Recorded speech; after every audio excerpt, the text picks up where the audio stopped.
Notre bataille principale a un nom, la lutte contre le chômage. Et on aura le plein emploi, je m'y engage.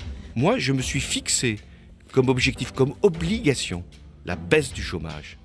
Donc c'est mon obsession. La baisse du chômage, c'était aussi une des grandes promesses de campagne d'Emmanuel Macron. Si j'échoue à apporter une réponse et un début de réponse palpable, dans 5 ans, ce sera encore pire. Ce dont se nourrit le Front National sera encore plus vivace. À l'époque, il passait sur tous les plateaux pour expliquer qu'il allait réformer le système, faire passer la barre du chômage sous les 7%, créer des emplois de qualité sans jamais détruire les droits sociaux. Mais entre-temps, il s'est attaqué au Code du travail par ordonnance et a mis en place une réforme qui précarise les demandeurs d'emploi, puis a appliqué une politique ultralibérale à laquelle vient s'ajouter une pandémie. L'objectif baisse du chômage, c'est terminé. Nous allons avoir une augmentation du chômage. Massive. Massive. Résultat, la pauvreté explose. On vient tout juste de passer la barre des 10 millions de Français vivant sous le seuil de pauvreté. L'emploi est plus précaire et fragile. Les politiques de confinement pour faire face à la crise sanitaire n'ont rien arrangé. Des entreprises sont immobilisées, elles licencient, certaines font faillite et les chômeurs sont plus nombreux que jamais. Dans cet épisode de l'Instant Éco, nous allons voir quelle est l'approche du gouvernement pour faire face au chômage et notamment revenir sur la réforme de l'assurance chômage. Nous allons également expliquer pourquoi elle est vivement critiquée par une partie des économistes et pourquoi elle a été censurée par le Conseil d'État il y a quelques jours. Surtout, nous allons donner la parole à un économiste qui propose une solution pour mettre fin au chômage dès maintenant.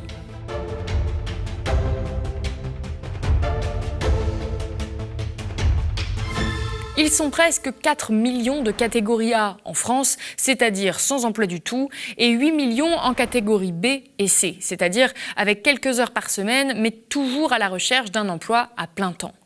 Par rapport à l'année dernière, c'est une véritable explosion du chômage en France. Selon le dernier rapport de l'INSEE, le volume de demandeurs d'emploi est supérieur de 8,8% au niveau relevé il y a un an. Pour en parler, j'ai interrogé Dany Lang, économiste enseignant-chercheur à l'université Sorbonne Paris-Nord.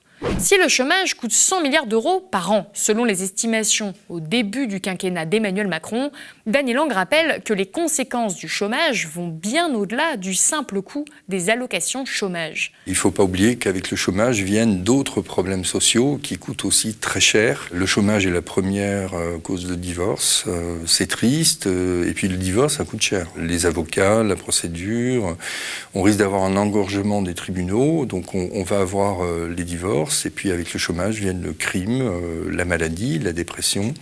Donc c'est une situation qu'il va falloir prendre très au sérieux. Si le confinement a permis de sauver des vies, le chômage supplémentaire qu'il engendre sera aussi une cause non négligeable de décès. Avant cette année, le nombre de décès liés au chômage s'élevait déjà entre 10 000 et 14 000 morts par an en France, soit 3 à 4 fois le nombre de victimes d'accidents de la route.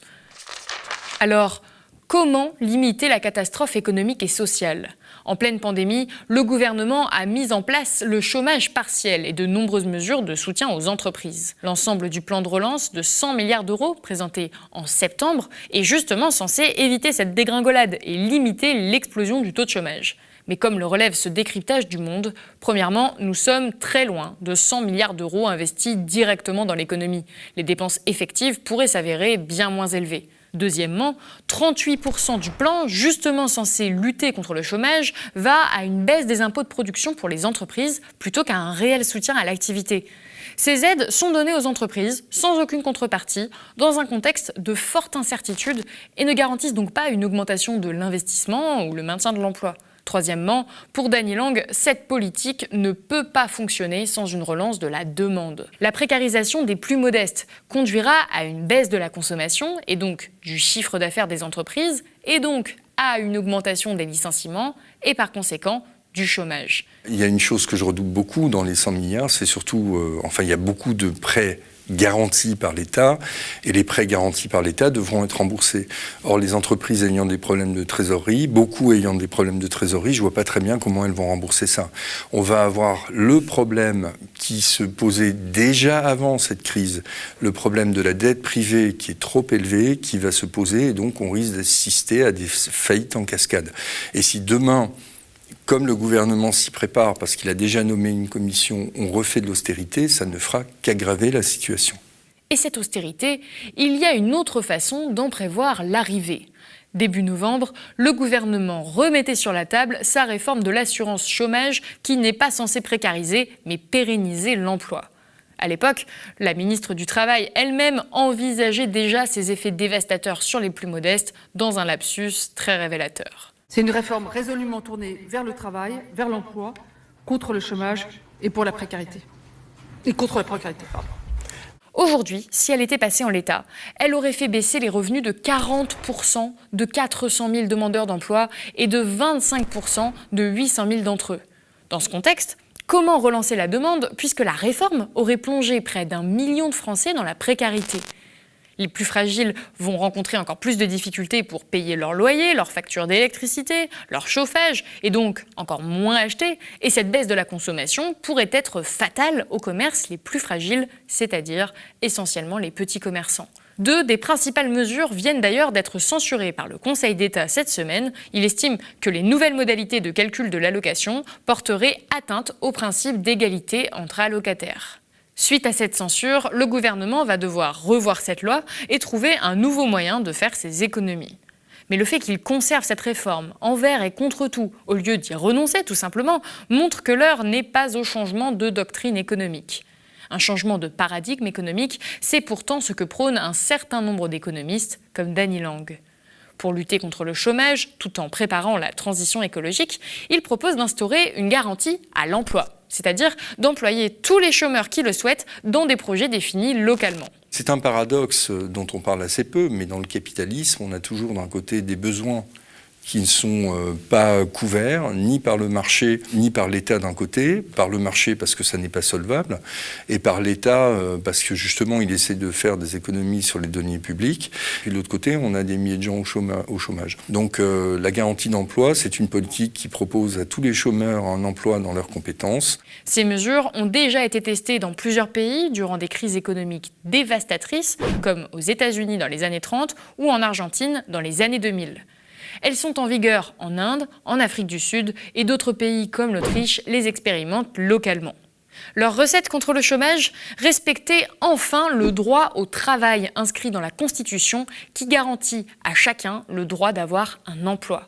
Aux États-Unis, cette mesure est au cœur du débat politique. Elle est portée par une partie des démocrates comme Bernie Sanders ou Alexandria Ocasio-Cortez.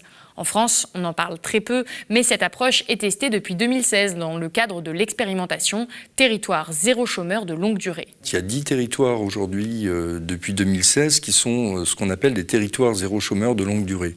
Et dans ces 10 territoires, les chômeurs de longue durée de plus d'1 an rentrent dans des dispositifs de cette sorte. Ils obtiennent un CDI, par exemple ? C'est forcément un CDI, et ça n'est pas un CDI avec des droits restreints comme on a sur les emplois jeunes, etc. C'est un vrai CDI avec toutes les cotisations sociales. On crée des entreprises spécialement dédiées qui s'appellent des entreprises à but d'emploi. L'État donne l'argent et localement, il décide quel type d'emploi manque. Par exemple, à Lille, ils avaient créé un garage à tarif social. Qui ne concurrençait pas les autres non, garages. Parce que c'était dans une zone où il n'y avait pas de garage. Bûcherons, épiciers, maraîchers, renforts administratifs, fabricants de matelas ou bibliothécaires, sur le site de ces territoires, les métiers proposés sont divers et variés. Les premiers gagnants sont ceux qui tentent de s'intégrer sur le marché de l'emploi mais n'y parviennent pas. Seniors, chômeurs de longue durée aux qualifications dépréciées, femmes subissant des temps partiels contraints ou encore personnes handicapées.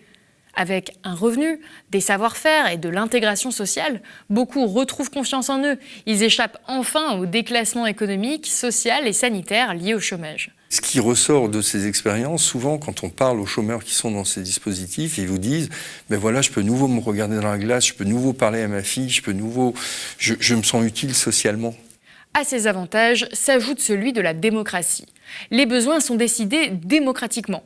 L'ensemble des acteurs locaux se réunissent pour en parler, élus, habitants, syndicats, et y compris les acteurs privés, pour éviter la concurrence. Ça devient un problème de démocratie locale. C'est l'État qui met l'argent sur la table, mais ensuite, localement, on décide quel type d'emplois vont être créés. Et évidemment, au vu du contexte, il me paraît très sage que l'orientation générale, ce soit des emplois autour de la transition écologique.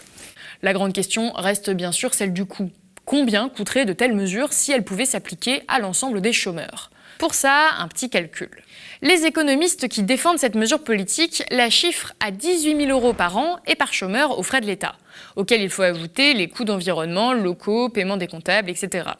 En parallèle, le CICE, par exemple, le crédit d'impôt pour la compétitivité et l'emploi, mesure phare du quinquennat de François Hollande, a, elle, coûté 280 000 € par emploi créé. Alors comment est-ce possible ? Car cette mesure consistait à baisser les cotisations sociales des entreprises sans aucune contrepartie. C'était censé créer 1 million d'emplois selon le MEDEF, et ça a en réalité créé 100 000 emplois. Si l'on rapporte cela à l'argent que ça a coûté, on en arrive donc au chiffre de 280 000 € par emploi créé.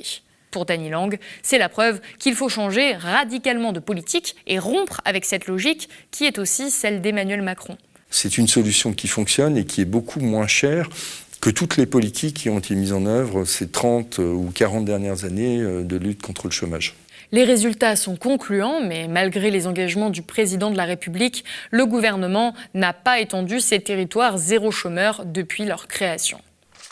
De telles mesures rompraient radicalement avec la doctrine économique qui a été appliquée ces 4 dernières décennies. Mais les expérimentations faites aux États-Unis, en Argentine, en Afrique du Sud ou encore sur le territoire français laissent penser qu'il faudrait sérieusement envisager la garantie à l'emploi. Donc, étendre les territoires zéro chômeur à tout le territoire et l'ouvrir à tous les demandeurs d'emploi.